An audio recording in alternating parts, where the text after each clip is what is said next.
సాధారణంగా తెలుగు నిర్మాతలు తెలుగు సినిమాలు తప్ప ఇతర సినిమాలు చేయరు అని అనుకుంటారు. బడ్జెట్స్ కూడా మన హీరోల మీదే పెడతారు అనుకుంటారు. కానీ ఈ మధ్య లెక్కలు పూర్తిగా మారిపోతున్నాయి. మన నిర్మాతలు తెలుగు హీరోల కంటే ఇతర ఇండస్ట్రీల హీరోల మీద ఎక్కువ బడ్జెట్ పెట్టేస్తున్నారు. అందులోనూ మరీ ముఖ్యంగా సితారా ఎంటర్టైన్మెంట్స్ వరుసగా పరభాష హీరోలతో సినిమాలు చేస్తున్నారు. అదేంటి అంటే కథలు వాళ్ళకే బాగా సరిపోతున్నాయి అనే సమాధానం నాగవంశి నుంచి వస్తుంది. మన దగ్గర విజయ్ దేవరకొండ, రవితేజ లాంటి హీరోలతో సినిమాలు చేస్తూనే మరోవైపు తమిళంలో సూర్య, ధనుష్, మలయాళంలో దుల్కర్ సల్మాన్, కన్నడలో రిషబ్ శెట్టి లాంటి హీరోలతో వరుస సినిమాలు నిర్మిస్తున్నారు సితారా ఎంటర్టైన్మెంట్స్. ప్రస్తుతం ఈ కాంపౌండ్ నుంచి చాలా వరకు ఇతర భాష హీరోల సినిమాలే వస్తున్నాయి. తాజాగా రిషబ్ శెట్టి హీరోగా ఒక భారీ సినిమా అనౌన్స్ చేశారు సితారా ఎంటర్టైన్మెంట్స్. అశ్విన్ గంగరాజు దర్శకత్వంలో 18వ శతాబ్దపు రాజు కథగా ఈ సినిమా వస్తుంది. ఈ సినిమా కోసం భారీ బడ్జెట్ పెడుతున్నాడు నాగవంశి. అలాగే సూర్య హీరోగా వెంకీ అట్లూరి దర్శకత్వంలో ఒక పెద్ద సినిమా చేస్తున్నాడు. కంప్లీట్ ఫ్యామిలీ ఎంటర్టైనర్ గా ఈ సినిమా వస్తుంది. ఈ సినిమాకు విశ్వనాథన్ అండ్ సన్స్ అనే టైటిల్స్ అనుకుంటున్నారు.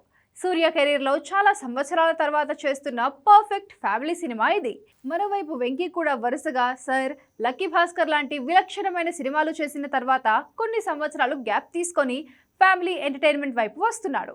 అలాగే దుల్కర్ సల్మాన్ హీరోగా త్వరలోనే ఒక సినిమా చేయడానికి రెడీ అవుతున్నారు సితారా నాగవంశి. గతంలో ఈయన హీరోగా లక్కీ భాస్కర్ సినిమా చేశాడు. అలాగే ధనుష్ సర్ సినిమా నిర్వహించాడు నాగవంశి. ఈయన కాంపౌండ్లో ఉన్న దర్శకులు కూడా చాలా వరకు పరభాష హీరోల కోసం కథలు రాస్తున్నారు. ముఖ్యంగా వెంకీ అట్లూరి అయితే ఎక్కువగా ఇతర భాష హీరోల వైపే చూస్తున్నాడు. ఆయన రాసుకున్న కథలకు మన హీరోలు ఓకే చెప్పడం లేదా, లేదంటే కావాలనే ఆయన మన హీరోల కంటే ఇతర భాష హీరోల వైపు వెళ్తున్నాడా అనేది అర్థం కావడం లేదు. సితారా, నాగవంశి కూడా దర్శకుల చాయిస్ గౌరవిస్తూ వాళ్ళు ఎవరు కావాలంటే వాళ్ళని తీసుకొస్తున్నారు. ఈ క్రమంలోనే మన నిర్మాతలు ఎక్కువగా పరభాష హీరోలకు లైఫ్ ఇస్తున్నారు అని ప్రచారం కూడా జరుగుతోంది. అందులోనూ సితారా ఎంటర్టైన్మెంట్స్ ఎక్కువగా ఇతర భాష హీరోలతో సినిమాలు చేయడం మీద ఇండస్ట్రీలో కూడా చర్చ బాగానే జరుగుతోంది. అయితే కథ రాసుకున్నప్పుడు అందులో హీరో పాత్రకు ఎవరు సెట్ అయితే వాళ్ళని తీసుకుంటారు దర్శక నిర్మాతలు. యాదృచ్ఛికంగా సితారా ఎంటర్టైన్మెంట్లో దర్శకులు రాసుకుంటున్న కథలకు ఎక్కువగా ఇతర భాష హీరోలు సెట్ అవుతున్నారు. దాంతో ఈ చర్చ ఎక్కువగా జరుగుతోంది.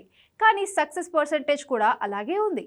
పరభాష హీరోలతో సితారా ఎంటర్టైన్మెంట్ నిర్మించిన లక్కీ భాస్కర్, సర్ సినిమా లాంటివి పెద్ద విజయం సాధించాయి. అందుకే ఇప్పుడు వాళ్లతోనే మళ్ళీ సినిమాలు చేస్తున్నారు.